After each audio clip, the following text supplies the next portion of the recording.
Hi, this is Doug from Dynamic Computing, and welcome to episode 64 of 10-Minute Amiga Retrocast. Today, I want to revisit a topic that I covered early last year sometime, about 15 kilohertz monitors for the Amiga. Our beautiful Amigas really do look best with a nice 1084S monitor or something similar. I won't deny that at all. But that's not always practical. Those monitors started breaking down years ago, and we just don't have access to them anymore like we used to. So how do we hook a modern LCD display to our Amiga? Well, there are several ways to hook up an Amiga to just about any LCD monitor, but I'll be covering that next week. This week I want to talk about hooking an actual 15 kilohertz monitor up to the Amiga, and there are several of them out there. There are several disadvantages to using one of the 15 kilohertz monitors on our current Amigas. Some of them will display a few modes, but absolutely choke on other critical modes. Things like interlace, which is unpleasant to look at on a 1084S monitor, is downright obnoxious to look at on a few of the LCDs. It just jitters so much, it's just not even useful. Now, most of these monitors that I'm covering today will handle the 320 by 200 and 640 by 200 and the interlaced modes pretty well. They do a pretty good job. But does that mean that our Amigas are stuck using only 15 kilohertz displays with these monitors, and if we want to use high resolution, it's just going to jitter? No. Since the ECS chipset, the Amiga has been perfectly 100% capable of outputting a nice 31 kilohertz signal from the standard RGB port. On ECS machines, you have modes like multi-scan, which will do 640 by 480 and a rock-solid 31 kilohertz, but you're limited to only 4 colors. On AGA machines, you have modes like double NTSC and the multi-scan modes, and you can use them in any color you want to. So it's really not an issue hooking up a nice LCD display like this and having a rock-solid 640 by 480 workbench, and then using that same display to be able to play the 320 by 200 Amiga games on it at 15 kilohertz. It's really a good compromise. For this demonstration, I'm using the Commodore branded RGB to VGA adapter, which I'll show a picture of right here. These were available back in the late 80s and early 90s.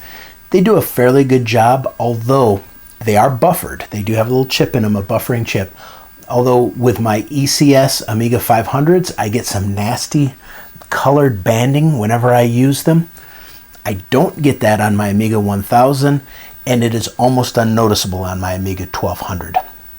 Something about the ECS chipset that these particular adapters don't like. Now, Edu Arana, who is a fixture in the Amiga community for making cool boards, has a new version of the RGB to VGA adapter out, and I'll show a picture of that right here. I have a couple of them on order, but they're just not quite in yet. But he states that these have a much sharper and cleaner picture than the Commodore branded ones. So I'm really looking forward to trying it out, and I'll let you know of the results when I get mine in. Now I'm going to do some testing on these 15 kilohertz monitors for you. We're going to see how Workbench looks in both 640 by 200 and 640 by 400 modes. Now, if you're one of our European pal friends, just think, every time I say 640 by 200, just think 640 by 256 or 640 by 512. But I'm going to be talking NTSC here. I'm going to be testing out some 320 by 240 extra half-bright pictures, some interlaced 320 by 480 ham 6 pictures. Then we're going to look at some 640 by 200 pictures, some 640 by 480 ham 8 pictures, and lastly, one of Amiga's least used modes, which is the 1280 by 480 display, which actually gives you an incredible image, especially in AGA. Then we're going to run a game, and we're going to see how games look on the monitor, because that is critically important for most of us. I'm going to rate these on image quality, on the ability to handle the Amiga modes, how they handle the aspect ratio of the Amiga, and how they play games. Let's get started. The first monitor we're going to look at is an Acer 193W. This is a fairly common 19-inch monitor with a 16:9 aspect ratio, but unfortunately it will only display in the 16:9 aspect ratio. You can't switch it down to 4:3. You'll see the display is crisp and sharp. I've got this at a 640 by 241 workbench here. Now, when I say 241, I have overscan going up to the top and the bottom, but I do not have overscan turn on left and right, and that's related to the fact that I have an Indivision MK2 in here, so I don't generally use the left and right overscan. The image is nice and sharp, although we do have just a little bit of pixel jitter that you can see, some of the pixels just wiggling back and forth. Now let's switch over to high-res mode, high-res laced.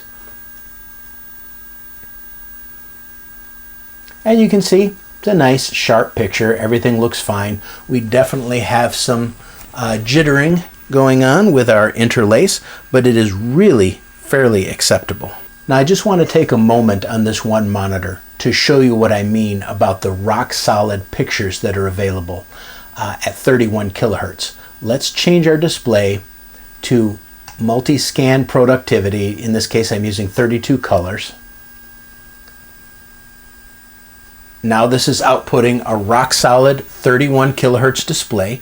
Now realistically I would adjust the overscan settings and a few other settings to improve the image, but you see it will handle a rock solid 31 kilohertz display just fine. You just have to use the multi-scan modes when you're in Workbench.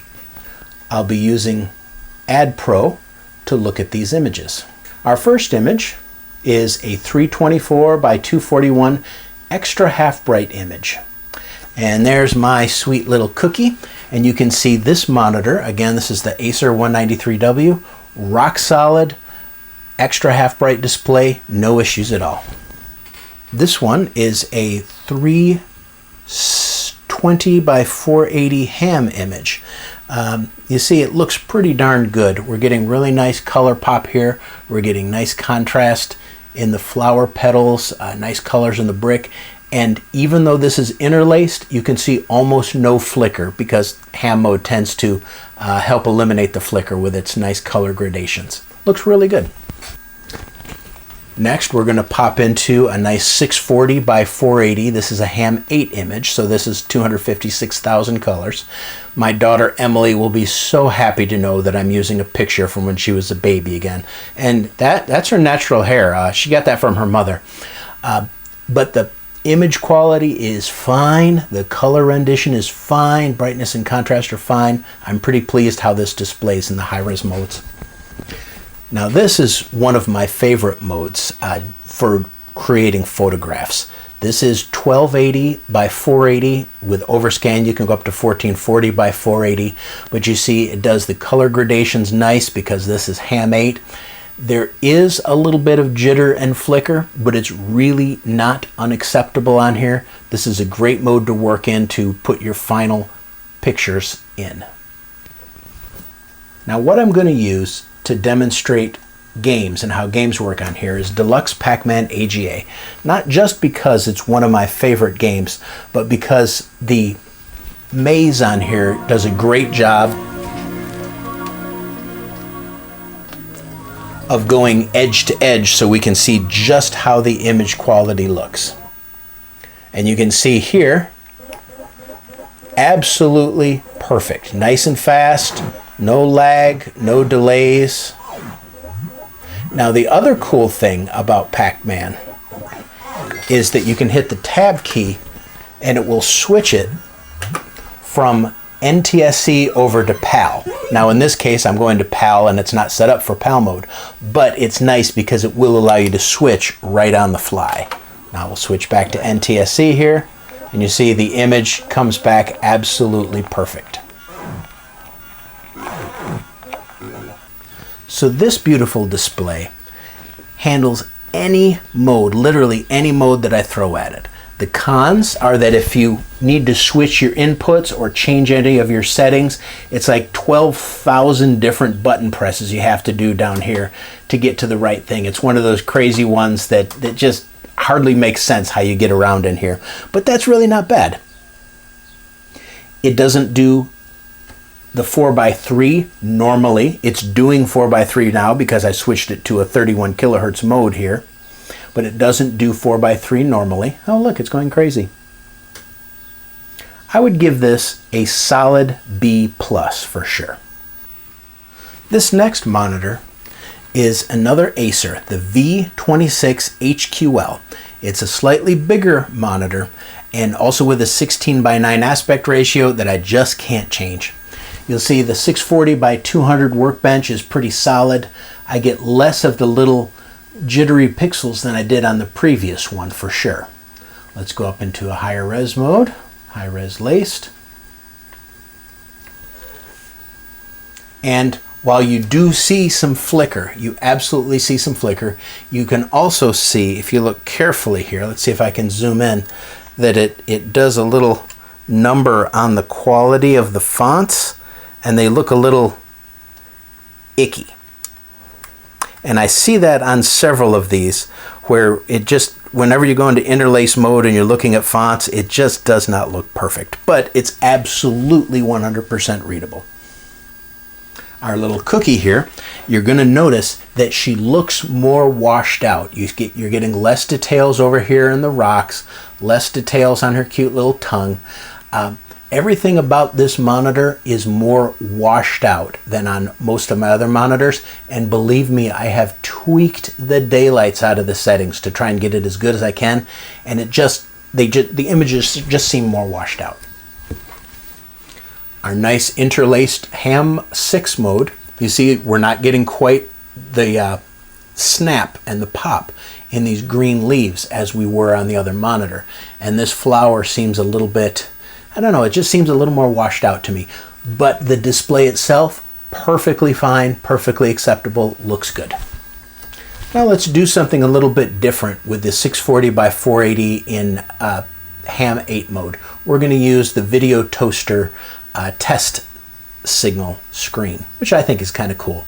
And you can really see here that these colors, they're just not popping like they should. This thing should have better contrast, and it doesn't, but again, works great in every mode that I throw at it. Let's check out something a little bit different in the 1280x480 resolution. These are the magnets from last year's Amigathon from Boat and Aaron from the Amigos Retro Gaming.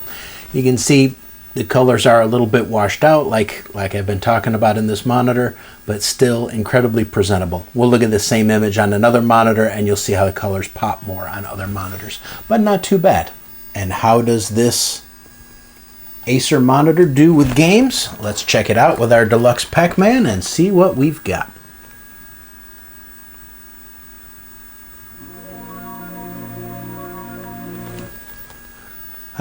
We are edge to edge, totally acceptable. You can see with the wider screen, the aspect ratio, it tends to look a little bit funky, but it is absolutely usable, and I would say I wouldn't hesitate to get this monitor. Now, like I said, this is one of my go-to monitors because I know it works with just about every mode that I throw at it. It's not perfect because of the washed out colors, but it could just be my monitor too. You may get another one of these monitors and it will be absolutely perfect color. But I still recommend it because it can handle any mode that you throw at it that the Amiga can normally handle. I would give this a B-. Now this next one is a Xerox XL370B. I was really excited to find this one because it's a real 4x3 monitor. It's not the 16:9 aspect ratio, and on 15kHz.wiki.org it showed up as working fine.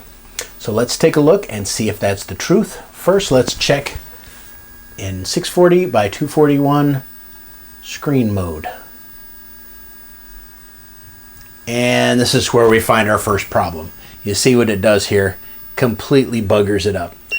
And no amount of adjusting that I'm able to do in the menus, which are actually quite powerful, they have really good menus in here, will get 640x200 workbench working normally.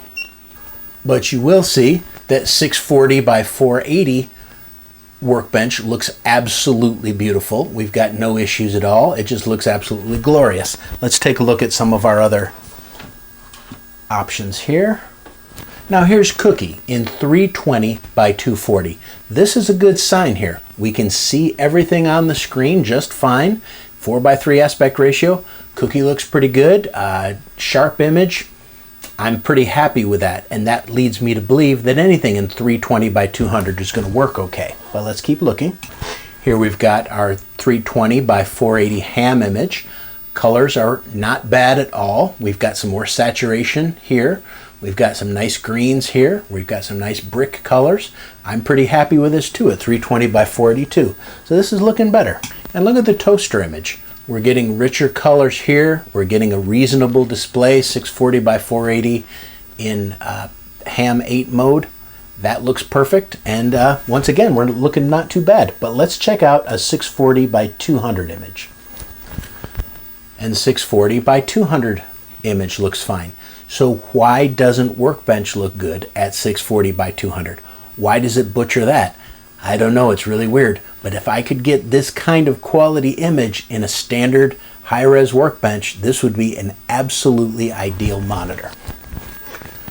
And look at this, 1280 by 482 in ham 6. That's a beautiful image. That 4:3 is fine. You know, I could go over scan on here, have it fill the screen, and this would be gorgeous.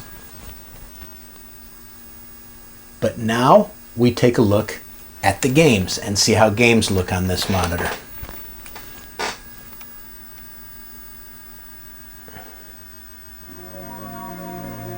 So far, so good. And this is where it fails. We completely lose the bottom and top of the screen in both NTSC and PAL modes. When I switch to PAL, it does not get any better. And no amount of tweaking of the settings in the menu. Believe me, I spent like an hour trying to tweak this thing, trying to get it, because it's such a beautiful display. And if we could just get full screen 320 by 200, this thing would be an ideal monitor.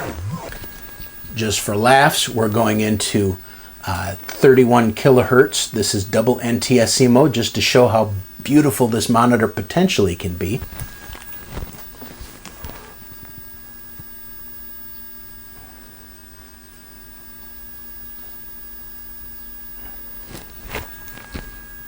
And if we go to double NTSC mode, 31 kilohertz, at 640 by 200, it's perfect. So for standard Workbench things, yes, there are workarounds. You can use double NTSC mode, and it really doesn't look too bad. It actually works pretty well. Standard NTSC or PAL modes, 640 by 200 doesn't work well at all.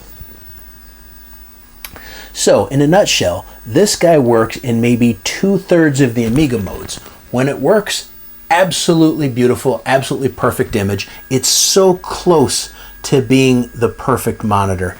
And this has 2 RCA jacks on the back for some built-in speakers. This would be perfect, but it just won't play Amiga games in the proper resolution and scaling. It just falls flat with that. And so, because it's just not going to work for purposes of the Amiga, I've got to give this thing a D+, and I'm really sad about that. Now here we have an absolutely beautiful Dell 1909 WC that I was so excited to learn this worked at 15 kilohertz. Full disclosure, I'm still in double NTSC 31 kilohertz mode here. So let's try and switch it over to the 15 kilohertz 640 by 200. And this makes me cry because at 640 by 231, look at how it corrupts the images. We've got double characters here. We've got some shading and shadowing, and playing with the controls, I just can't seem to get rid of that. And sometimes it won't even display. Like if I go to actually use it as a Workbench screen, sometimes it gives me no signal. Sometimes it comes up, but you can see the ghosting and shadowing that it gives me here. Just makes me sad because it's such a cute little monitor. Now if we go into high-res laced modes, she comes up just fine. looks absolutely perfect, okay? A little flickering, but we've come to expect that. Let's take a peek at some of our pictures and see how it handles some other modes. You know the drill with Cookie here, but if you can see, like right on her nose, she's got some jitter and some patterning here that's not supposed to be there. And here along her back, you can see the same thing. You can see it's just shaking and shimmering, and it's not supposed to be doing that. Now our our Ham 6 320 by 480, absolutely perfect. Colors are great, rendition's great, aspect ratio is actually not too bad. As long as we're in interlaced, it seems to be working. Now let's see 640 by 200 again. We're going to look at my daughter at 640 by 200 or by 240. Same thing here. Let me see if I can zoom in on her eye a little bit here so you can see better what I'm talking about. So focus on my finger. See that extra patterning and like the shimming and shaking right here? That is not supposed to be there, and it just doesn't look good whenever it's in a 200 pixel mode. It just does not look happy at all.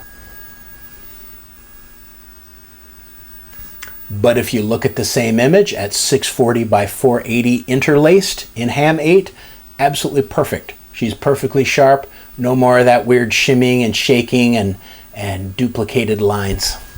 Here we've got 1280 by 482, the Amigathon from the Amigos.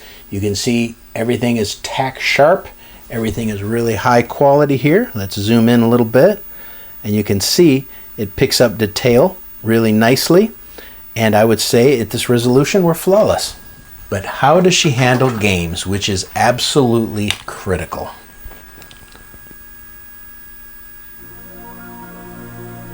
And here's the bad news. She doesn't. It gives me a message that she's just not going to work at 320 by 200 for the games. Now, maybe, possibly, if you're using an ECS or you're using an AGA, maybe you could do a boot up into double NTSC or double PAL mode, maybe get it to work. I'm not sure. So this monitor would be perfect if all you're doing is using high-res interlaced screens, but the fact that it works so poorly in 200 pixel modes, now I was excited about this Dell monitor because of its compact size, but it just fails too many things. The low resolution modes just don't work, and the fact that it will not even play a game, it just makes it so it's just not usable. Fine for maybe some testing or for some emergency work, but this one falls into sort of works, but not good enough. I'm gonna have to give this thing a D-. Now we arrive at our final one. Now this beauty, she's a beast, but a 4x3 beast. This is the Dell 2001 FP. Now this is the pre-September 2005 model. I understand that there were some models after 2005 that do not necessarily sync to 15 kilohertz. So if you find one, make sure it's a pre-2005 model for the best results. Not only does she have 15 kilohertz modes, but she supports swiveling the display, so it actually turns on its pivot here, and I'm sure with certain software you could even get the Amiga to pivot. It has DVI input, S-video input, composite input. All of them work perfect at the 15 kilohertz scan. I can hook my Commodore 64 up to this little guy with either composite or S-video, and it absolutely is beautiful and tack sharp. She also has onboard USB, so it's got a little USB hub on it, so it works perfect with my Amiga 4000. There's just one caveat that I'm going to show you here. This is 640 by 200 mode. Whenever you switch modes on this monitor, it absolutely does not auto sync. So you'll see oftentimes when you switch modes, things are not lined up properly, and the automatic adjustment does not work in 15 kilohertz mode. So what you have to do is you have to bring up the on-screen display, go to positioning, make any kind of vertical and horizontal adjustment, doesn't matter what it is, and it pops back into the perfect display. If I switch back to 640 by 200, I'd probably have to do that again. It is an inconvenience that it does not auto adjust, but it's made up for by the fact that it's such a beautiful display. Let's look at some of the images. Now you're all familiar with Cookie by now. You see the extra half bright mode comes up just perfectly. 320 by 240 extra half bright. Cookie's looking absolutely marvelous there. You could not ask for a better 320 by 480 ham picture. The colors are coming out just fine. The details are fine. Minimal amount of flickering, so that's beautiful.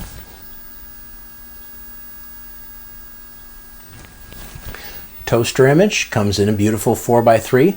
Colors are fine, nice vibrancy, really nothing to complain about. I think you'll agree that the 1280 by 482 image also looks fine.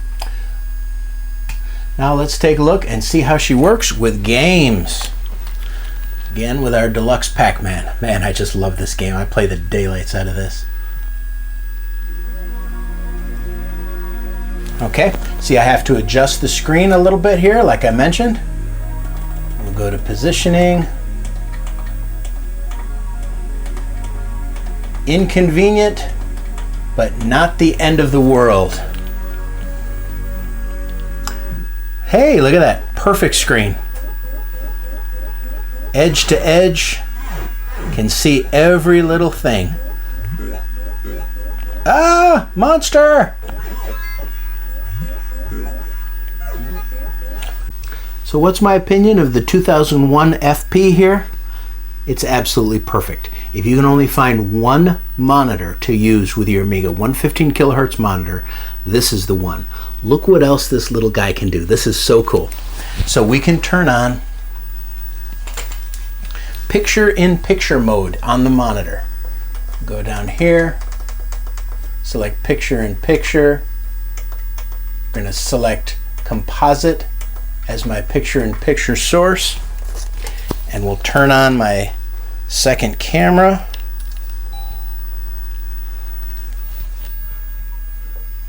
And look at that, it shows right up. Let's zoom in. The second camera shows right up on the screen. Look at that, there's my Commodore 64 shirt. Pretty cool, huh? Ooh. So as I was saying, if you can only find one monitor, this is the one to get. With its combination of S-Video, composite, DVI, VGA, 15 kilohertz, USB, this thing's fully loaded. The cons, well, sometimes when I switch between VGA and DVI, and there are times I have both of them hooked up at the same time, I'll get this weird purple colored screen. It just won't adjust the colors right. Turn the monitor off, turn it back on, colors are fine. No big deal, it could just be my monitor. And of course there's the issue with the image shifting down into the right, and you have to go and adjust the settings. Takes 15 seconds. It's really worth it to me to be able to get such a nice display. Now none of these monitors are perfect. Every single one I've found has some kind of flaw or foible that just makes it so it's just not the perfect thing. None of them will also work in those unique Amiga modes that I've talked about a couple of months back on one of my videos. I'll link in the description about AGA graphics, like the 1280 by 720, 800 by 600, 1280 by 1024, the special Amiga modes, because they scan at things like 17 kilohertz or 24 kilohertz. You need to have something like an Indivision MK2 that'll fix that, or a specific monitor that can handle those absolutely freaky refresh rates. And I've not found any except my 1942 and 1960 monitors, which are currently down for the count. So you know which one wins in my book. It's the Dell 2001 FP. That wins by a wide margin. That Acer, the 193W, is an absolute close second. Every single mode that I can throw at it, it handles just fine. Sure, it's 16 by 9, but you know, that's not the end of the world. That's okay, because it still looks good. Works great with games. That's a fantastic monitor if you can find one. Number 3 is my other Acer monitor, and I'll put the what model was that? I don't even remember. I'll put the monitor up here. But my wider Acer monitor. Handles all the modes fine, handles games fine. Little bit washed out, not the end of the world. Still works great. I'll continue to use it. The other 15 kilohertz monitors, I just can't use them on my Amigas very often. Often what I'll do is I'll plug them in to my video toaster system, which has retargetable graphics. I'll use one there, works fine. And then if in a pinch, if I need to bring up a 15 kilohertz mode through the pass-through, it still works. It's just not perfect. It's just not ideal.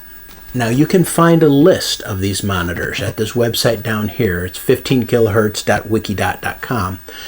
And they have a rather thorough list of monitors that have been tested on the Amiga specifically at 15 kilohertz, along with some notes saying maybe what problems they have, what issues they've run into. Now, it's not 100% accurate in all cases. Like the Xerox monitor that I have was listed as working fine, and obviously it does not work fine unless I just got some kind of weird generation of the monitor. But I'll link to that in the description too. As far as finding them, I've got zero problem finding these monitors. I live in Tucson, Arizona. We've got 700,000 people in my county, so it's not huge, but it's a good sized city.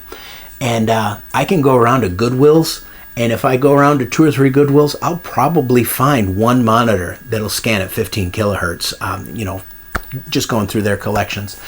I've got a company called Rise here that sells used computers. I can always find 1 or 2 15 kilohertz monitors when I go there, 30, 40, 50 bucks. And then I have this electronic surplus store that eventually I want to do a little video on and walk you through it, because they got some cool stuff, really cool stuff. But they've got like 30, 40, 50 used monitors, and I'd say 10% of them probably are on the list for 15 kilohertz monitors. Now there are certainly better ways to get an image, an Amiga image, onto an LCD display. And I'm going to cover that in another week or two on another video about using other devices to display our images. But in the meantime, I want to thank my fantastic patrons for supporting me. You can support me too. Just pop over to patreon.com/10mark. I'll list that right down at the bottom of the screen, and it'll be in the description. But in the meantime, here's a nice 1440 by 480 Ham 8 picture with their names scrolling by.